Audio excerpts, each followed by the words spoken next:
ओम श्री गुरुभ्यो नमः। स्वागतमस्ति भवतां सर्वेषाम् अस्मिन् कक्षायाम्। आप सभी का इस कक्षा में हार्दिक स्वागत एवं अभिनंदन। तो ये आज लघु सिद्धांत कौमुदी संज्ञा प्रकरण की द्वितीय कक्षा है। इससे पूर्व की कक्षा में हमने मंगलाचरण, माहेश्वर सूत्र इत्यादि को देखा। तो इस कक्षा का आरंभ करते हैं मंगलाचरण से। ॐ नत्वा सरस्वतीं देवीं शुद्धां गुण्यां करोम्यहं पाणिनीयप्रवेशाय लघुसिद्धान्तकौमुदीम्। इससे पूर्व हमने मंगलाचरण, माहेश्वर सूत्र इनको देखा। आज हम प्रथम सूत्र हलन्त्यम यहाँ से आरंभ करेंगे। जैसा कि सूत्र में दो पद है, हल और अंत्यम, दोनों प्रथमांत ही है। हल अंत्यम। हल अर्थात व्यंजन। हल प्रत्याहार कहाँ बनता है? तो ह या वरट के हकार से लेकर और अंतिम हल के लकार तक हल प्रत्याहार बनता है। हल, और ये हल अर्थात व्यंजन। हल प्रत्याहार के अंतर्गत संपूर्ण व्यंजन आते हैं। हल का अर्थ क्या हो जाएगा यहाँ पर? व्यंजन, यानी कि हल प्रत्याहार के अंतर्गत आने वाले सभी वर्ण। और वो कैसे? अंतम, अंत में। तो इसके प्रति पर आते हैं। उपदेशे अंत्यम हल इत्स्या। तो हल अंत्यम, उपदेश अवस्था में जो अंत में है, जो अंत में होने वाला हल अर्थात व्यंजन है, उसकी इत्स्या, इत संज्ञा होती है। अर्थात उपदेश अवस्था में जो अंत्य हल है उसकी क्या है? इत संज्ञा होती है। ये संज्ञा सूत्र है और इत संज्ञा करना इसका क्या है? प्रयोजन है। तो हल प्रत्याहारे, इसमें सभी व्यंजन आ जाएंगे। इसकी सिद्धि का प्रकार आगे हम आदिरंतेन संहिता सूत्र में देखेंगे कि प्रत्याहारों की सिद्धि कैसे होती है। और उपदेश इति, इसमें क्या है? वृत्ति में क्या है? उपदेश पद आया है। तो उपदेश से क्या लेना है? तो कहा उपदेश आद्योच्चारणम। उपदेश किसे कहेंगे? तो आदि उच्चारण को। आदि मतलब प्रथम उच्चारण को। अब प्रथम उच्चारण का अर्थ क्या है? किसका प्रथम उच्चारण? अर्थात व्याकरण शास्त्र में प्रथम आचार्य पाणिनि जो सूत्रकार हैं, ऐसे वररुचि जी जो वार्तिककार है, और भाष्यकार पतंजलि। तो इनका जो आदि उच्चारण है, प्रथम उच्चारण है। प्रकृत आदि में आदि उच्चारण पाणिनि, कात्यायन, पतंजलि, इन तीन मुनियों का, इन्होंने जिसका सबसे पहले उच्चारण किया, उनका प्रथम उच्चारण एक पद्य के हिसाब से हम देखेंगे। तो धातु सूत्र गणोणादि वाच्य लिंगानुशासनम आगमा प्रत्ययादेशा उपदेशाः प्रकीर्तिता। तो ये इतने उपदेश बताए गए हैं। कौन से? तो धातु, सूत्र, गण, उणादि और लिंगानुशासन, आगम, प्रत्यय और आदेश, इनको उपदेश कहते हैं। श्लोक क्या बताया था? धातु सूत्र गणोणादि वाच्य लिंगानुशासनम आगम प्रत्ययादेशा उपदेशाः प्रकीर्तिता। तो इन्हीं का पूर्वोक्त जो मान्य व्याकरणाचार्य हुए हैं, उनका आदि उच्चारण है। और इनकी कल्पना सर्वप्रथम इन्होंने की थी। किस चीज की कल्पना? धातुओं की, सूत्रों की, गण, उणादि, वाक्य, लिंगानुशासन, आगम, प्रत्यय, इनकी गणना। तो धातु पाठ, सूत्र पाठ। सूत्र पाठ हमें कहाँ मिलता है? अष्टाध्यायी में। ऐसे गण पाठ, उणादि पाठ और लिंगानुशासन, ये पांच मिलकर व्याकरण कहे जाते हैं। और इन पांचों को पाणिनि मुनि ने बनाए हैं। ये पांचों किसने बनाए हैं? पाणिनि मुनि ने। अर्थात सूत्रार्थ के अनुसार इसमें जो अंत्य व्यंजन हल होगा उसकी इत संज्ञा होगी। यानी कि धातुओं में, सूत्रों में और गणों में, वाक्य में और लिंगानुशासन या शब्दानुशासन में आगम होंगे, जो हम आगम करेंगे, और जो क्या है प्रत्यय करेंगे, प्रत्यय जो आगे आएंगे, जो हम किसी के स्थान पे आदेश करेंगे, तो ये सब उपदेश माने गए हैं। और इनमें जो भी अंतिम हल वर्ण होगा वो क्या है इत संज्ञा के लिए होगा, उसका प्रयोजन इत संज्ञा करना होगा। तो आगे लिखा है ये यहाँ पर देखते हैं, ये है सूत्रेष्व अदृष्टम पदम सूत्रांतरात् अनुवर्तनीयम सर्वत्र। सूत्रेषु अदृष्टम पदम, सूत्र में जो अदृष्ट पद है, जो पद क्या है दिखाई नहीं दे रहा है। सूत्रेषु अदृष्टम पदम, जो पद क्या है सूत्र में दिखाई नहीं दे रहा है। जैसे क्या नहीं दिखाई दे रहा है, वृत्ति में हमने पढ़ा उपदेश अंतम हल इत्यादि। ये उपदेश पद, जब हम सूत्र को पढ़ रहे हैं तो सूत्र में केवल दो ही पद है, हल और अंत्यम। हल अंत्यम में दो ही पद है, हल और अंत्यम। उपदेश तो नहीं है, किंतु वृत्ति में क्या देख रहे हैं हम, उपदेश अंत्यम हल इत्यादि, फिर उपदेश आद्योच्चारणम। तो ये सारे पद कहाँ से आए, तो कहा कि सूत्रेषु अदृष्टम पदम सूत्रांतरात् अनुवर्तनीयम सर्वत्र। सूत्र में जो ये अन्य पद दिखाई दे रहे हैं वो अन्य सूत्रात् अनुवर्तनीयम सर्वत्र, समझ लो कि वो क्या है अन्य सूत्रों से लिए गए हैं, अन्य सूत्रों से वो लिए गए हैं। तो वृत्तिकार ने जो है इसके द्वारा सूत्रों के अर्थ का ज्ञान जो है इस प्रकार बताया है कि प्रत्येक सूत्र में उन्हीं शब्दों का बार बार आना पुनरुक्त होकर खटकेगा। अगर हम और इतना दीर्घ इतना लंबा जो सूत्र हो जाएगा, अगर इतने सारे पदों को हम सूत्र में ले लेंगे, उपदेश हलंत्यम उपदेश और हल आद्य उच्चारण, इतने सारे पद ले लेंगे तो सूत्र क्या है बहुत बड़ा हो जाएगा। इसलिए क्या है सूत्रों को शब्दों को पाणिनि ने जो है बार बार नहीं कहा, बल्कि क्या है हलंत्यम। इस सूत्र में केवल दो पद है, हल और अंत्यम। उपदेश और इत ये जो दो पद है इसमें इसकी आवश्यकता नहीं है, अन्यथा वाक्यार्थ अपूर्ण रह जाता है। अगर इनको नहीं लेंगे, सूत्र में तो नहीं लिया किंतु वृत्ति में इनकी आवश्यकता थी, अगर इनको नहीं लेते तो वाक्य का अर्थ क्या हो जाता अपूर्ण रह जाता, हम सही से अर्थ नहीं घटा पाते, सूत्र को नहीं घटा पाते। अतः इससे पूर्व वर्तमान उपदेश अजनुनासिक इत, उपदेश अजनुनासिक इत जो अष्टाध्याय में इससे पूर्व में पढ़ा गया है, तो उससे क्या है अनुवृत्ति आ रही है, किसकी उपदेश की, उससे किसकी अनुवृत्ति आ रही है उपदेश की, और इत की अनुवृत्ति आ रही है। जैसा कि लोक व्यवहार में भी ऐसा देखा जाता है, ऐसा अध्याहार किया जाता है। जैसे हमने क्या कहा, लोक में हम कहते हैं ना कि राम को आम दो, अगर दूसरा व्यक्ति होगा वहां पर तो हम क्या कहेंगे लक्ष्मण को भी, लक्ष्मण को भी का इतना पद कहने का अर्थ हो जाएगा लक्ष्मण को भी आम दो, अर्थात ये आम दो कहाँ से आया, तो ये पूर्व का ही हमने अध्याहार किया। ऐसे ही सूत्रों में जो पद नहीं दिखाई दे रहे हैं उनको क्या सोचना चाहिए, क्या जान लेना चाहिए कि वो अनुवर्तनीय है, अनुवर्तन किए गए हैं, दूसरे सूत्रों से लिए गए हैं। वो अनुवृत्ति कहाँ से आ रही है, दूसरे सूत्रों से आ रही है। तो यही था उपदेश से अंतिम हल। एक दो उपदेश अवस्था में जो अंतिम वर्ण है वो क्या हल है। अब उपदेश बताया धातु सूत्र गुणोनादि वाच्य लिंगानुशासनम आगमा प्रत्यादेशा उपदेशा प्रकृति, ये सब तो माहेश्वर सूत्र भी क्या है उपदेश में ही आ जाएंगे, क्योंकि ये भी क्या है त्रिमुनियों का आद्योच्चारण है। तो इनमें जो माहेश्वर सूत्र हमने पढ़े थे उन माहेश्वर सूत्र में हमने देखा आ ई उण, यहाँ आ ई उण में जो णकार है वो हल भी है और अंतिम में भी है।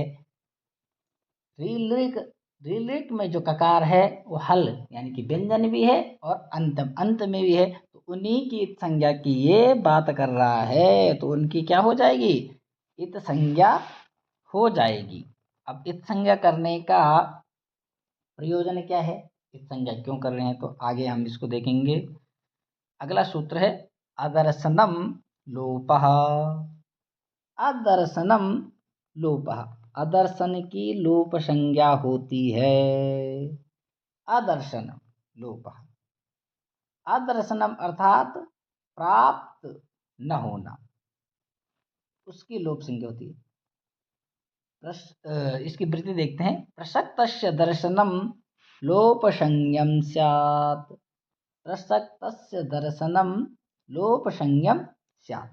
जो प्रसक्त था, प्रसक्त हम किसे कहेंगे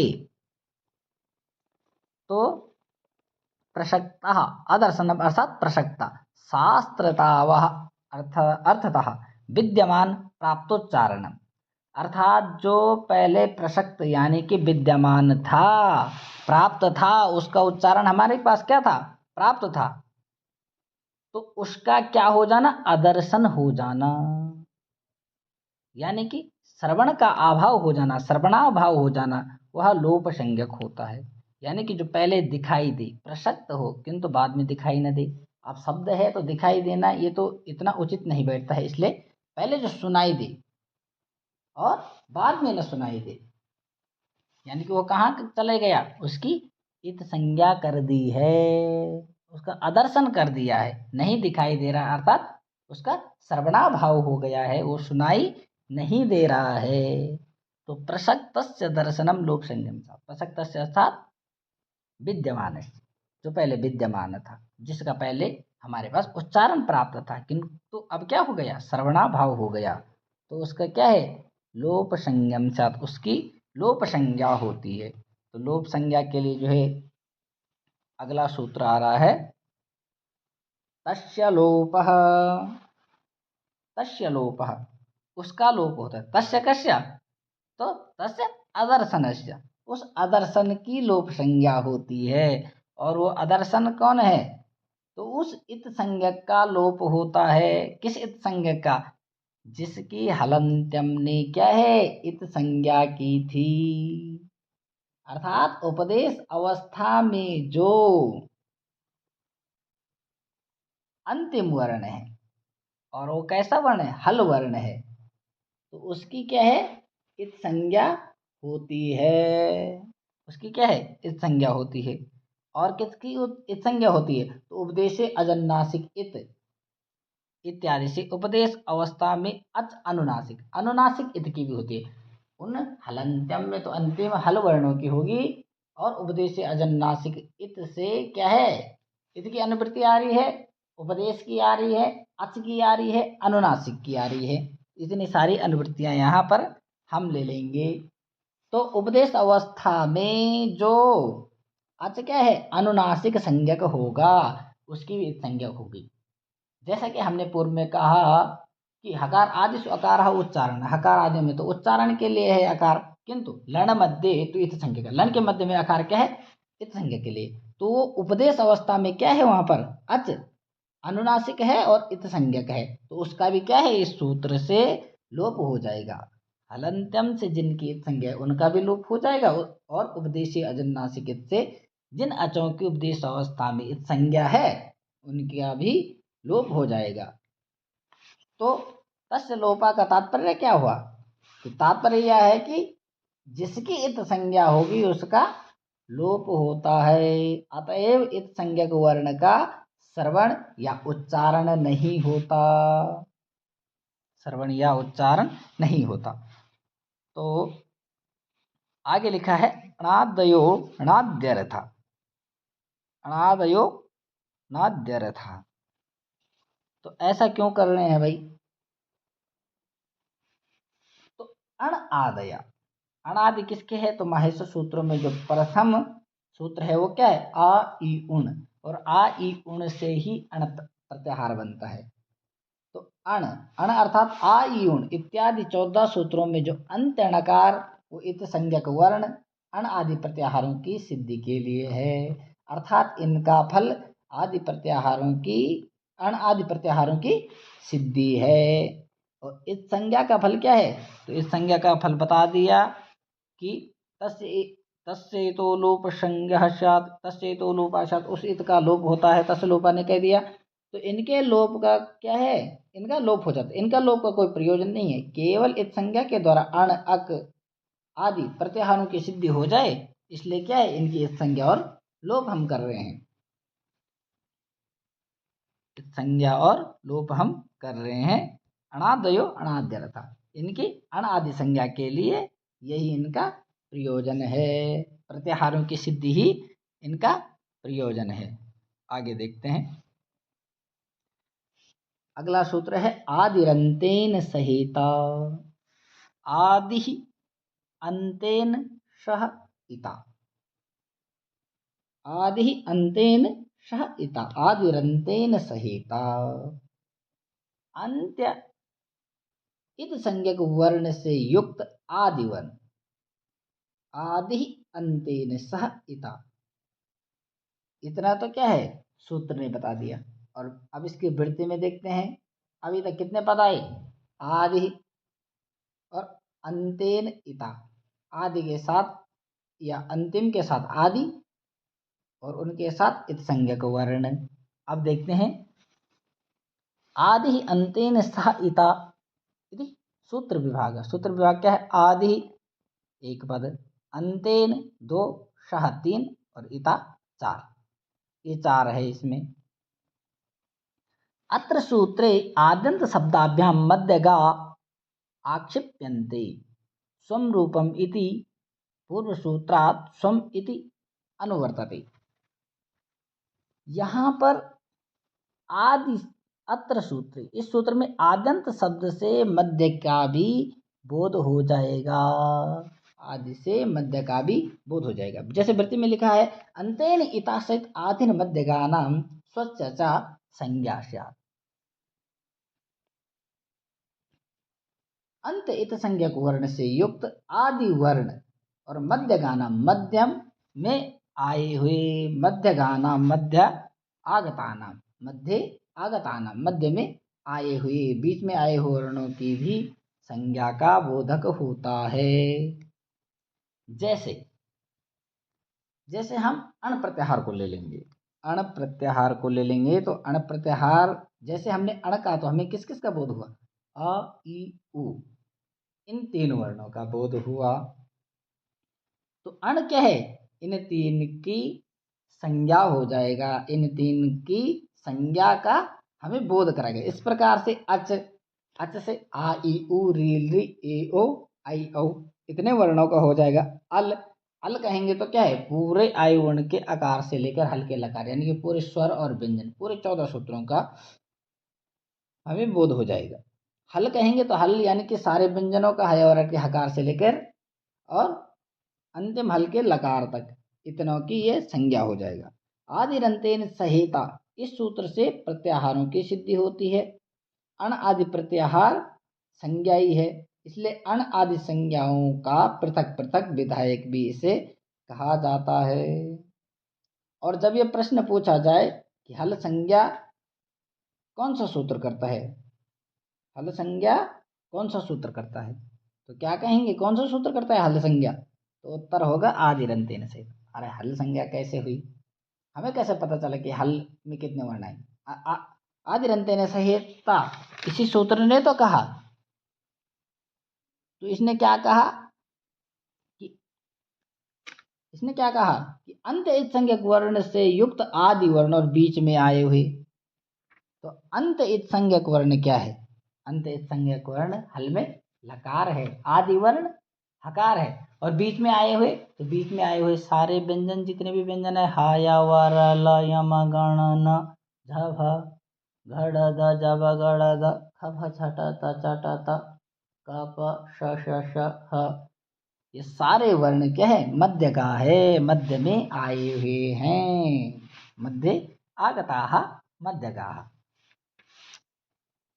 तो इससे ही पता चला हमें कि हल क्या है, ये संज्ञा किसने की, तो आदिरंतेन सहिता ने की। हल कहने से हमें इतने वर्णों का क्या है, एक साथ बोध हो रहा है। इसी प्रकार से अच कहेंगे तो, अच कहेंगे तो सारे स्वरों का हमें क्या है, बोध हो जाएगा। तो इसीलिए कहा है अचः स्वराः हलः व्यंजनाः। अच किसको कहेंगे? स्वरों को, हल व्यंजनों को, क्योंकि अच प्रत्याहार के अंतर्गत सारे स्वर आ जाते हैं, इसलिए स्वरों को अच कहते हैं। और हल प्रत्याहार के अंतर्गत सारे व्यंजन वर्ण आते हैं, इसलिए व्यंजनों को हल कहा जाता है। और वर्ण समाम्नाय का उपदेश प्रत्याहार बनाने के लिए है। ये महेश्वर सूत्र क्या है, इनको क्यों कहा गया है? तो इन 14 सूत्रों को क्यों कहा गया है? क्योंकि आगे हमें जो है प्रत्याहार बनाने हैं, और उन प्रत्याहारों के बनने पर जो है आगे संपूर्ण व्याकरण की रचना हुई है। तो इन प्रत्याहारों की संख्या कितनी है? तो इन प्रत्याहारों की संख्या क्या है? कहीं 42 तो कहीं 43 मानते हैं। तो ये जो 14 सूत्र है, इन्हीं से इन 42 या 43 प्रत्याहारों की उत्पत्ति हुई है या बनाए गए हैं, इनका निर्माण हुआ है। तो ये 42 प्रत्याहार कौन कौन से? अण, प्रथम अण, आ ई उण, इससे बनने वाला पहला प्रत्याहार हो जाएगा अण। इसके अंतर्गत कौन कौन से वर्ण आएंगे? आ ई उ। ऐसे ही अब इसका प्रयोजन क्या है? तो ढ्र लोपे पूर्वस्य दीर्घोणा, इस सूत्र में इसका प्रयोजन है। ऐसे ही अक आ ई उ री ली, इतने सारे वर्ण आ जाएंगे तो क्या है? अका सवर्णी दीर्घ, जब सवर्ण दीर्घ करेंगे। ऐसी इन पे क्या है? सूत्र है। सूत्रों में इन प्रत्याहारों का आगे कार्य है, और इसी पे सारी व्याकरण जो है टिकी हुई है, यही आधार है व्याकरण का। ऐसे अच अच में सारे स्वर आ जाएंगे। अट, अट क्या है? आय वर्ण के आकार से लेके हयवर अट के टकार तक अट प्रत्याहार में क्या है? कौन कौन से वर्ण आएंगे? आ ई उ री री ए ओ ऐ औ हा या वा र, इतना तक जाएगा। ऐसी अण, अण की जो है 2 बार आवृत्ति हो गई है। एक तो है ढ्रा लोपे पूर्वस्य दीर्घोणा, यहाँ प्रयोजन है। दूसरा है अणुदिश सवर्ण से चा प्रत्यय। तो ये अणुदिश सवर्ण से चा प्रत्यय में जो अण है, ये वही अण है जो क्या है? आ ई उन के आकार से लेके और लण के णकार तक, पर वाले रण नकार तक, क्योंकि णकार 2 बार आया है। आई उण प्रथम सूत्र में आया है, दूसरा लण में आया है, तो इसलिए क्या है? 2 बार अण प्रत्याहार बना है। 2 बार नकार आया तो 2 बार क्या है? अण प्रत्याहार बना। तो अणदिश सवर्ण से चा प्रत्यय को जब हम आगे पढ़ेंगे तो वहां पे इस पर वाले णकार को लिया गया है, पर के णकार तक क्या है? अण प्रत्याहार को लिया गया है। बाकी शेष हमें हर जगह क्या है? पूर्व वाले अण को ही जानना चाहिए। पूर्व वाले अण प्रत्याहार जब भी बोलेंगे तो आ ई उ, इतने ही वर्णों का बोध होगा।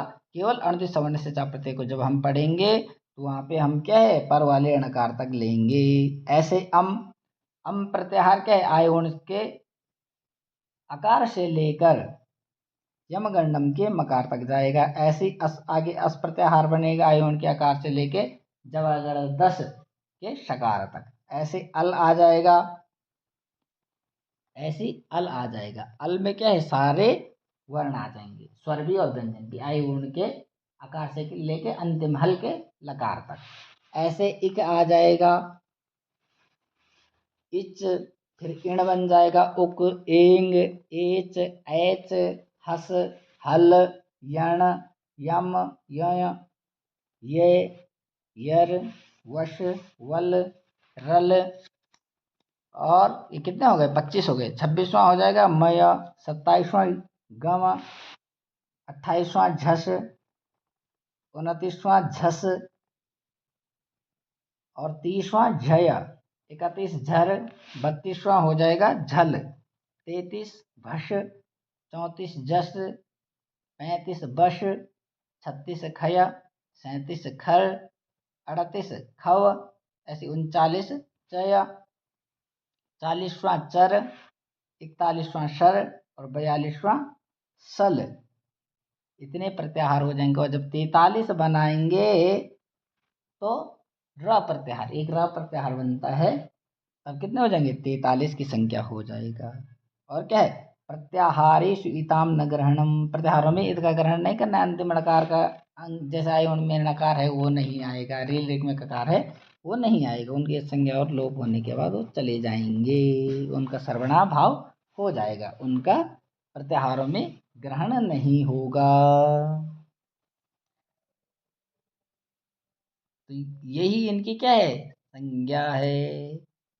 जैसे लिखा भी गया अण, यथा अण इति, अण इति अर्थात आयु वर्णानाम संज्ञा। अण कहने से क्या हो जाएगा, आयु वर्णानाम संज्ञा। इसी प्रकार देखो एवं हल अल इत्यादि, इसी प्रकार से क्या हल प्रत्याहार हो जाएगा, अल हो जाएगा। हल में सारे व्यंजन, अल में स्वर और व्यंजन सारे आ जाएंगे। अगला सूत्र देखते हैं। ऊकालो झ्रस्व दीर्घ पुलुतः, ऊकालो झ्रस्व दीर्घ पुलुतः। ऊकाल, ऊकार के सदृश है जिसका उच्चारण काल, उसको कहेंगे ऊकाल। तो ऊकाल की, इस ऊकाल की क्या है, ह्रस्व दीर्घ और प्लुत संज्ञा है। ह्रस्व दीर्घ और प्लुत संज्ञा है। जैसे वृत्ति में लिखा है नीचे, उश्च उश्च उश्च वह वाम काल इव कालो यस्य शोच क्रमात् ह्रस्व दीर्घ प्लुत संज्ञा स्यात्। किसकी है, क्रमात्, क्रमात् क्रम से, सह अच, वह अच क्या है, क्रम से ह्रस्व दीर्घ प्लुत संज्ञा है। ह्रस्व दीर्घ और प्लुत की संज्ञा होता है कौन सा वर्ड, उश्च, उश्च और उश्च। जब हम ह्रस्व उकार का बोलेंगे तो हो जाएगा उसकी ह्रस्व संज्ञा, उश्च बोलेंगे। जब उश्च तो ये हो जाएगा, इसकी हो जाएगी दीर्घ संज्ञा उश्च, इसकी हो जाएगी प्लुत संज्ञा। जब एक मात्रा का उच्चारण का के काल के सदृश जिसका उच्चारण काल होगा उसको बोलेंगे ह्रस्व, उसको बोलेंगे ह्रस्व। कहा भी गए आगे कि एक मात्रो भवेत् ह्रस्व द्विमात्री दीर्घ उच्यते त्रिमात्रस्तु प्लुतो गेया व्यंजनम चार्धमात्रकम। एक मात्रा जिसके उच्चारण में एक मात्रा का समय लगे उसको ह्रस्व कहेंगे। जैसे उश्च, ह्रस्व उ, और द्विमात्री दीर्घ उच्चते, द्विमात्री दो मात्रा का उच्चारण लगेगी। जैसे उश्च दो मात्रा का उच्चारण लगे तो ये इसकी दीर्घ संज्ञा उश्च। इतना लंबा खींच दिया ना, तीन मात्राओं का समय लग गया तो त्रिमात्रस्तु प्लुतो गेयो। व्यंजन की क्या है, अर्धमात्रा होती है, आधा ही मात्रा होती है, क ख ग। इसमें क्या है, आधे मात्रा का उच्चारण लगता है, उच्चारण काल लगता है, उतना ही समय लगता है। इसलिए व्यंजनम च अर्धमात्रिका, व्यंजन को अर्धमात्रा वाला कहते हैं, व्यंजन को अर्धमात्रा वाला कहते हैं। तो एक मात्रिक, द्विमात्रिक और त्रिमात्रिक, इन तीनों उकारों के यानी कि उष्ट उष्ट उष्ट, इन तीनों उकारों के काल इव कालो यस्य, काल इव कालो यस्य, इन तीनों उच्चारणों के काल यानी कि समय के जैसे समय, जैसे जितना समय जो है ह्रस्व उकार में लग रहा है उतना समय अगर अन्य किसी स्वर के उच्चारण में लगेगा तो वो हो जाएगा ह्रस्व। जब उश्च, जितना दीर्घ उ के उच्चारण काल में लग रहा है उतना जब किसी अन्य अच के उच्चारण काल में जो समय लगेगा वो हो जाएगी दीर्घ। और उश्च, ये प्लुत जो है, जितना उश्च इतना उच्चारण काल अगर किसी स्वर के उच्चारण में समय लगेगा तो हो जाएगा दीर्घ संज्ञक। तो ऐसे काल इव कालो यस्य, उच्चारण काल के समान उच्चारण काल है जिनका शो अच, सह अच, वह स्वर क्रमात् क्रम से ह्रस्व दीर्घ प्लुत संज्ञा स्यात्, ह्रस्व दीर्घ और प्लुत संज्ञा वाला होता है। अर्थात एक मात्रा वाले स्वर की ह्रस्व, दो मात्रा वाले की दीर्घ और तीन मात्रा वाले की प्लुत संज्ञा होती है। मात्रा किसे कहते हैं, अंश को, अर्थात एक हिस्से को। यहाँ समय के अंश के लिए इसका जो है प्रयोग किया गया है, किसका, मात्रा का। एक मात्रा से काल के उतने भाग का समझा जाता है जितना कि एक चुटकी बजाने में, हम एक चुटकी बजाई तो यह एक मात्रा, अर्थात हम इसको सेकंड में ले सकते, जिसको जिसका उच्चारण में हमें 1 सेकंड का समय लगे वो एक मात्रिक, 2 सेकंड का समय लगे वो द्विमात्रिक और 3 सेकंड का समय लगे तो वो त्रिमात्रिक हो जाएगा। अथवा पलक झपकने के 1 सेकंड यानी कि जितने में हमारी पलक झपकती है वो इतना उच्चारण काल लगे तो ये एक मात्रा, और इसी के 2 गुना 2 मात्रा और 3 गुना त्रिमात्रा हो जाएगा। तो ये क्या है, फिर ह्रस्व दीर्घ प्लुत इसकी संज्ञा हो जाएगी। अर्थात मूल स्वर के उच्चारण काल में जितना समय लगता है वो एक मात्रिक है। मूल स्वर अर्थात जैसे उपदेश अवस्था में पढ़ गई अ, ई, उ, तथा हमें समझना चाहिए कि एक मूल स्वर के उच्चारण काल में जितना काल क्या है अपेक्षित है, उतने काल को एक मात्रा काल कहते हैं। आ बोलेंगे तो क्या है एक मात्रिक हो जाएगा, ह्रस्व हो जाएगा, इसकी ह्रस्व संज्ञा है। आ बोलेंगे तो इसकी दीर्घ, और आ तो इसकी प्लुत संज्ञा हो जाएगी। ऐसे ही इन्होंने उष्ट उष्ट उष्ट के द्वारा यहाँ पे एक मात्रिक, द्विमात्रिक और त्रिमात्रिक ह्रस्व दीर्घ और प्लुत को समझाया है। अब हमने जो है उष्ट उष्ट उष्ट क्यों लिया, आ का उदाहरण क्यों नहीं लिया, जबकि वर्णों में भी क्या है आदि वर्ण क्या है आ है, वर्णमाला हिंदी वर्णमाला में भी, और ये अक्षर समाम्नाएं या माहेश्वर सूत्रों में भी क्या है आदि वर्ण प्रथम वर्ण क्या है आ ही है। आई वर्ण से ही प्रथम सूत्र की उत्पत्ति है, तो आ ही प्रथम है। तो इसको क्यों लिया, तो क्यों लिया, क्योंकि ये क्या है लोक में बहुत प्रचलित है। क्या प्रचलित है कि कुक्कुट के शब्द से कु कु कु में एक मात्रा, द्विमात्रा और त्रिमात्रा को समझना क्या है बहुत आसान हो जाएगा। ये कैसा उदाहरण है, लोक में प्रचलित है।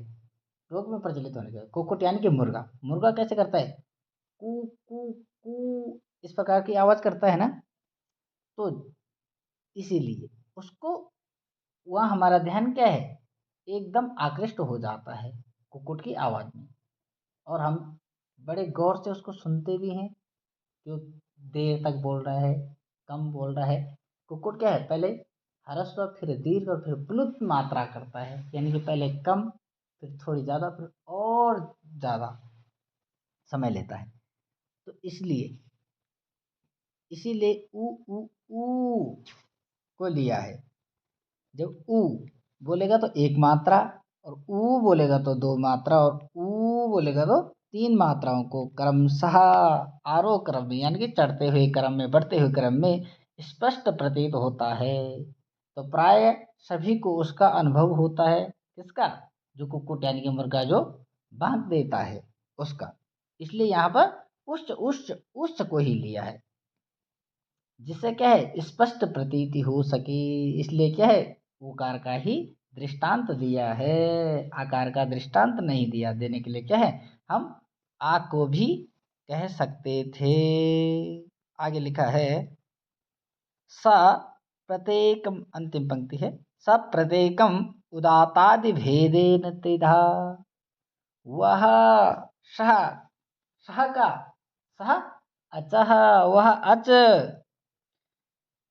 प्रत्येकम उदातादि भेदेन त्रिधा, प्रत्येक आ ई उ ये सब प्रत्येक क्या है उदात आदि के भेद से तीन प्रकार के हो जाएंगे। उदात आदि भेद जो है हम अगली कक्षा में देखेंगे।